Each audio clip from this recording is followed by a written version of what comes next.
All right, so here's the cylinder housing. If you see, the tailpiece is straight up and down, directly at 12 o'clock.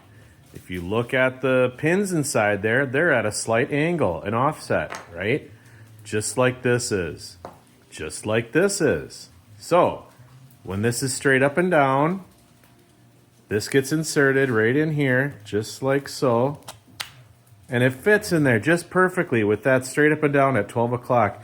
And you can thread in your cylinder into the mortise body, okay? Now, I take that out, still at 12 o'clock, right?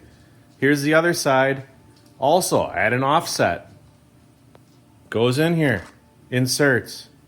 You can actuate the tailpiece. Works just fine. Works just like it's supposed to. Okay? Makes sense?